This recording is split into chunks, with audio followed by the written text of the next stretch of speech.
4000-এর বেশি সৈনিক ছিল তখন। মিডিয়াতে শুধু কান্নাকাটি করলে আপনারা ওইটাকেই প্রজেক্ট করবেন আর বাকিটা মানে মনে করে নেবেন যে আমরা অনেক ভালো আছি। আপনারা এখন এই সৈনিক পরিবারদের এত বছর পরে ফিরে আসার জন্য বাবাদের নতুন করে দেখছে, তারা অনেকে জন্ম নিয়েছিল পরে 16 বছর, কিন্তু আমাদের তো 4টা বাচ্চা জন্ম নিয়েছে, ভাইরা মারা যাওয়া, আমাদের শ্রদ্ধেয় ভাইরা হত্যা হওয়ার পরে। আমি মারা যাওয়া বলি না, আমি এটাকে হত্যাকাণ্ড বলি, সুষ্ঠুভাবে প্ল্যান করা একটা হত্যাকাণ্ড বলি। তো সেই হত্যাকাণ্ডের পরে যখন বাচ্চাগুলো জন্ম নিল, আপনারা কি খোঁজ নিয়েছিলেন কখনো? জাতি কি খোঁজ নিয়েছিল কখনো যে সে বাচ্চাগুলো মানসিক অবস্থা কেমন আছে? তারা কি, তাদের মনের ভিতর দিয়ে কি যায় যে তারা যে আর কখনোই বাবাকে দেখতে পারবে না, তার বাবা ঘ্রাণ নিতে পারবে না? বাবা ফিগারটাকেই তো ওরা ভুলে গেছে। এমনকি যে আমার মেয়ে তখন 10 বছর বয়স ছিল, ওর জন্য বাবা ফিগারটা কি ও এখনো বুঝে না। আমার বাচ্চারা কিন্তু আমাকেই বাবা এবং মা মনে করে, কারণ আমরা ওই রোলটা প্লে করতে পারি। আমরা খুব মানে সুন্দর করে কথা বলি, ভালো পরিধেয় ধারণ করি, ভালো জায়গায় যাই, উঠি বসি বলে কি আমাদের কষ্টগুলো নাই? মিডিয়াতে শুধু কান্নাকাটি করলে আপনারা ওইটাকেই প্রজেক্ট করবেন আর বাকিটা মানে মনে করে নেবেন যে আমরা অনেক ভালো আছি। কোথায়? আপনারা তো ভুলেই গেছেন আমাদের। এমনকি আমি দেখতে পেলাম গত 16 বছর 15 বছরে এই 25শে ফেব্রুয়ারিতে টিভিতে পর্যন্ত নিচে একটা স্ক্রোলিং হয় যে বিদ্রোহের। কেন বিদ্রোহ এখনো বলা হচ্ছে এটাকে? আমার সবচেয়ে বড় আপত্তি এখানে।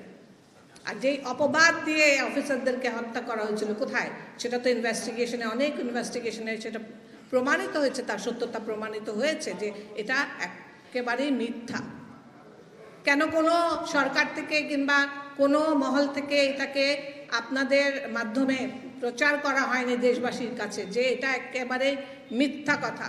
কারণ এই অপবাদটা নিয়ে এই আত্মাগুলো এখনো অতৃপ্ত। আপনারা মনে রাখবেন যে শহীদদের আত্মা কিন্তু থাকে এবং ওরা বিচারের জন্য, এটাই আমরা বিশ্বাস করি। তো তাদের আত্মা তো এখনো কষ্ট পাচ্ছে। এই যে মিথ্যা অপবাদ দিয়ে তাদেরকে হত্যা করা হলো, সে সময় মুন্নি সাহা, জয় মামুন, এনারা যথেষ্ট ভালো রোল প্লে করেছিলেন, মনে আছে আমার।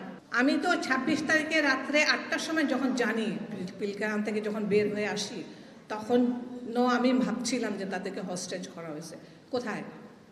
আমি তো যখন জানলাম যে ওদেরকে হত্যা করা হয়েছে, সবার আগে আমার হাজব্যান্ড, আমার এনায়েত ভাইয়ের লাশটা বের হয়ে আসছে।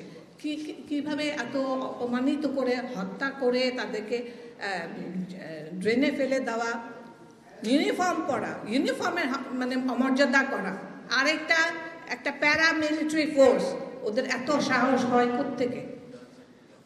অফিসারদেরকে লাশ পোড়ানো, গণকবর দেওয়া, এত বড় জঘন্য কাজ করেছে কি 1-2 সৈনিক? মনে করেন 1-2 সৈনিক এগুলা করতে পারে?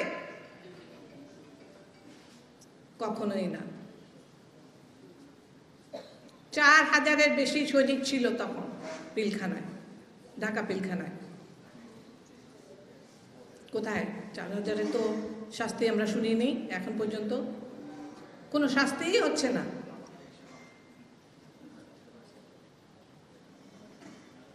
কেন এই প্রহসন এখন পর্যন্ত? আমরা এই সরকারের কাছে অবশ্যই বিনীত আবেদন করব যেন সুষ্ঠু বিচার হয়, ইনভেস্টিগেশন তাড়াতাড়ি হয় এবং কোনো ক্রমে কোনো অপরাধীকে যেন ছাড়া না পায়, তারা যেন তাদের শাস্তি ভোগ করে।